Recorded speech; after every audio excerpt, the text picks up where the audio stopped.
Halo teman-teman, kembali lagi bersama Natal Investment. Pada kesempatan kali ini saya akan membahas laporan keuangan kuartal pertama dari emiten yang berhubungan dengan rokok, yaitu ada HM Sampurna ya, dengan ticker code-nya HMSP. Baik, tanpa berlama-lama lagi, mari kita bahas laporan keuangan kuartal pertamanya. Kasnya menurun cukup drastis ya teman-teman, dari 17,2 triliun ke 1,2 triliun. Aset lancarnya sendiri juga turun dari 47,9 triliun ke 39,1 triliun. Total asetnya juga menurun dari 59,8 triliun ke 52,6 triliun. Nah, tapi liabilitas selanjutnya juga turun, teman. Ini bagus ya, teman. Dari 26,7 triliun ke 20,2 triliun. Total liabilitasnya juga turun cukup signifikan, teman-teman. Dari 28,7 triliun ke 22,3 triliun. Total ekuitasnya turun, turun juga ya ternyata. Dari 31,1 triliun ke 30,34 triliun. Nah, saya juga memproyeksikan berapa total ekuitas di akhir tahun nanti menggunakan data peningkatan persentase dari kuartal 1 hingga kuartal 4 di tahun-tahun sebelumnya. Nah, kalau kita lihat 3 tahun ke belakang ini minus semua ya ternyata teman-teman dari 2022 2022 minus 9%, 2021 minus 11% dan 2020 minus 20%. Nah, ini indikasi yang menurut saya kurang mengenakan lah. Tapi ya mungkin kita agak menggunakan data historis ya. Saya menggunakan penurunan sebesar 10%, sehingga total ekuitas di akhir tahun nanti Sampurna mendapatkan 27,3 triliun saja. Baik, kita lihat ke income statement-nya. Pendapatannya s- naik tapi tidak signifikan ya, stagnan bisa dibilang. Dari 26,1 triliun ke 26,9 triliun. Gross profit-nya naik dari 4,2 triliun ke 4,8 triliun. Operating income-nya juga naik dari 2,4 triliun ke 2,7 triliun. Net income-nya naik, teman-teman, dari 1,9 triliun ke 2,1 triliun. Nah, tapi kalau kita lihat tren income statement-nya ya, baik dari pendapatan hingga net income, selama 4 tahun terakhir itu sudah mengalami penurunan ya. Ini dari misalnya ya, net income-nya saja dari 2020, 3,3 triliun, menyusut sampai kemarin 1,9 triliun, dan naik tapi tidak terlalu signifikan di 2,1 triliun. Tapi dari pendapatannya sendiri juga naik, teman. Naik tapi tidak terlalu signifikan, teman-teman. Yaitu cuma CAGR 4% saja. Nah, tapi kalau kita lihat dari gross profit-nya, itu sudah mulai terlihat adanya tren penurunan. Dari tahun 2020, 5,8 triliun, hingga sekarang itu sudah sampai 4,8 triliun. Dan secara CAGR sudah minus 6%. Dan ini berdampak ke operating income-nya juga, serta net income-nya. Nah, kenapa bisa begini? Karena salah satu alasan net income HMSP ini turun signifikan itu karena cukai rokok yang setiap tahunnya itu menjadi beban HMSP ini sendiri. Karena kita tahu kan, setiap tahun harga rokok itu semakin mahal setiap waktunya. Bukan karena bahan bakunya, bukan karena bahan bakunya, tapi karena cukai rokok itu, pajak cukai rokok yang dibayarkan perusahaan ke negara itu selalu naik, dan naiknya itu cukup signifikan, teman-teman. Seperti itu. Nah, ini seperti yang kita tahu ya, ini dari DPR ya, website DPR. Pemerintah itu baru saja meningkatkan tarif cukai rokok 10% pada 2023 dan 2024. Dan ini 10% peningkatan pajak 10% itu sangat terasa bagi perusahaan. Dan itu terjadi hampir setiap tahunnya. Makanya kalau kita misalnya beli rokok di tahun lalu, harganya itu pasti tiap tahunnya pasti naik, teman-teman. Kalau teman-teman merasakan. Seperti itu. Beban di cukai rokoknya itu yang menjadi masalah di perusahaan-perusahaan yang berhubungan dengan rokok. Nah, di sini saya juga memproyeksikan berapa net income yang didapatkan oleh Sampurna di akhir tahun nanti menggunakan data peningkatan net income dari kuartal 1 hingga kuartal 4.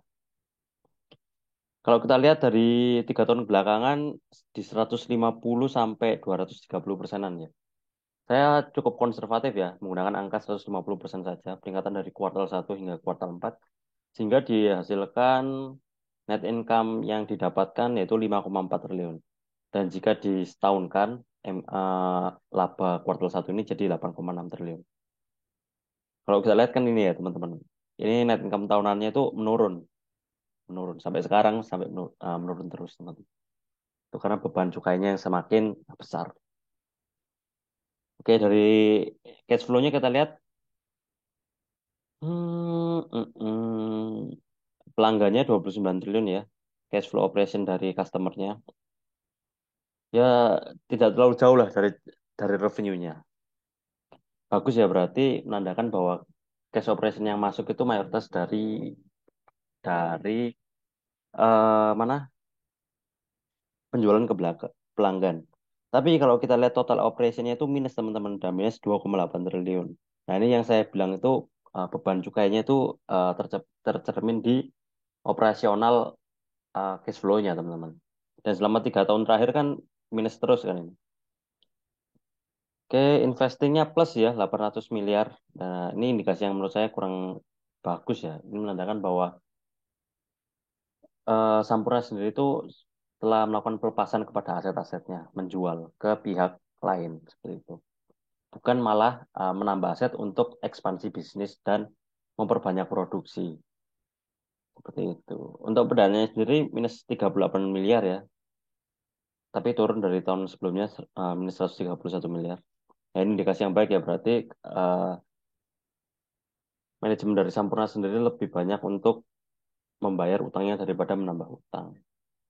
Kita lihat book value-nya cuma 261 teman-teman, kecil ya. Dan ini berapa ke PBV-nya juga yang termasuk mahal buat penganut sistem value investing ya. 3,96 ini mahal sekali. Revenue per share-nya 231, IPS-nya 18, IPS tahunannya jika menggunakan asumsi peningkatan 150% di net income yang 5,4 triliun ini jadi IPS tahunannya 46. Jika menggunakan asumsi laba disetahunkan jadi 74. Gross profit-nya 18%, operating profit-nya 10%, net profit-nya 8%. Bisa dibilang masih ya bagus lah, tapi tidak terlalu wah. Gross profit-nya 2 digit sama operating profit-nya 2 digit. ROE-nya 7%, ini bagus ya teman-teman. Kalau misalnya disetahunkan saja dikali 4, 28% dalam 1 tahun buku. Itu bagus. ROA 4%. DAR-nya kalau kita lihat 0,7 bagus ya, berarti total ekuitasnya lebih besar daripada liabilitasnya, jadi bisa dilunasi lah. Ini mengindikasikan bahwa kemungkinan untuk pilot ini kecil sekali dari Sampurna. Current rasionya tebal sekali teman-teman, 1,94. Ini menunjukkan bahwa aset lancarnya ini lebih besar daripada liabilitas lancarnya. Jadi bisa dilunasi lah liabilitasnya dengan menggunakan aset lancarnya. Tapi kalau kita lihat di sini, cash ratio-nya sangat tipis sekali ya teman-teman. 0,1. Jadi kasnya ini cuma bisa men-cover 10% dari total liabilitas lancarnya. Kan 1,2 triliun, tapi liabilitas lancarnya 20 triliun. Seperti itu. Kurang kurang baik lah untuk di cash ratio-nya. Tapi secara rasio likuiditas dari 3 rasio likuiditas ini masih dibilang sehat lah. Cuma di cash ratio saja yang terlalu tipis.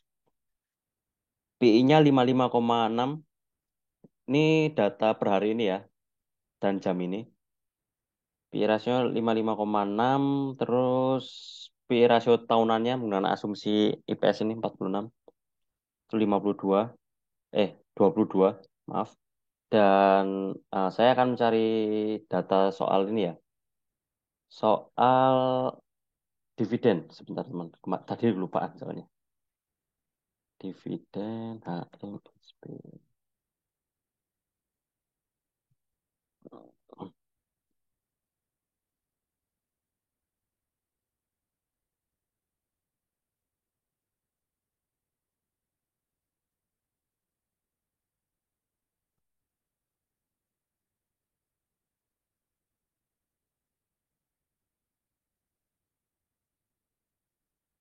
Oke, balik lagi.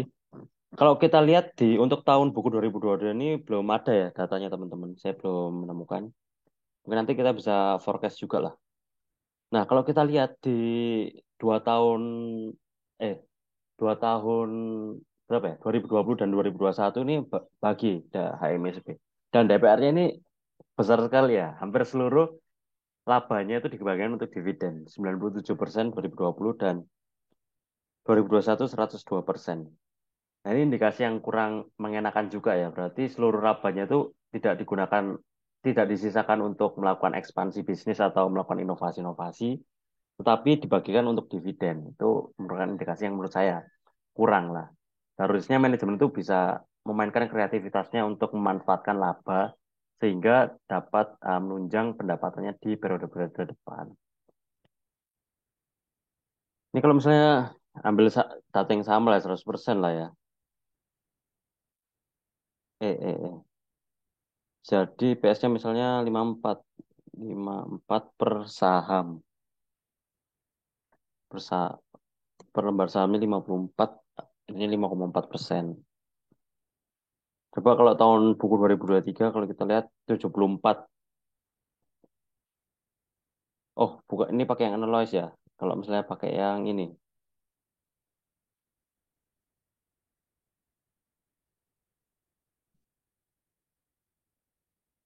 Ding, ding, ding.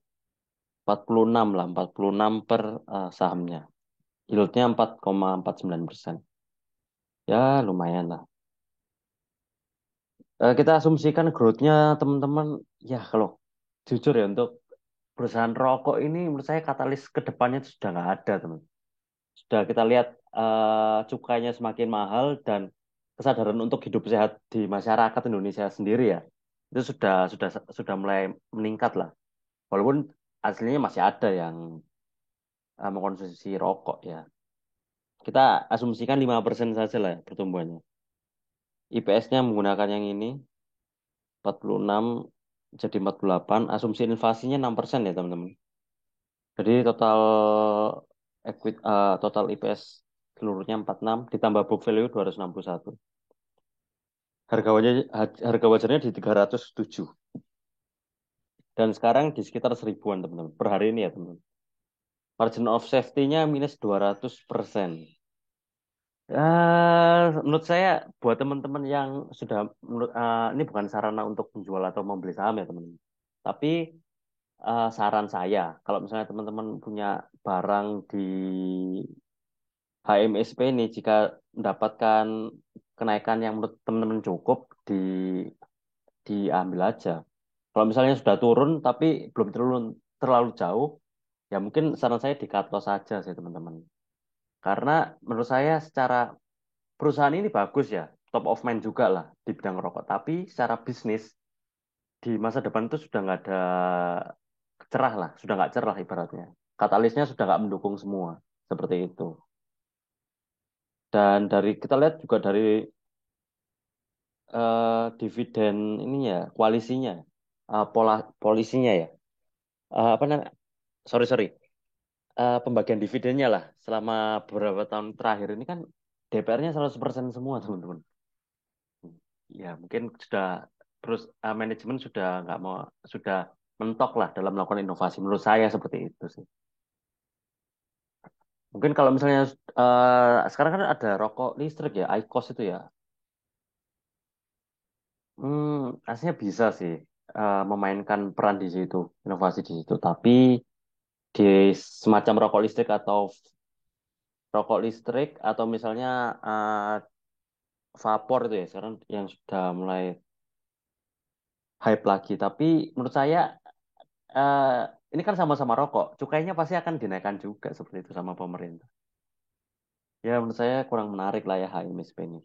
Oke, mungkin seperti itu aja analisa dari emiten HMSP. Jika teman-teman ada kritik, saran atau pendapat, silakan tulis di comment section. Jika ada emiten yang menurut teman-teman menarik nih, tulis saja comment section. Kalau sempat saya akan bahas. Dan jangan lupa untuk like, comment, and subscribe. Terima kasih.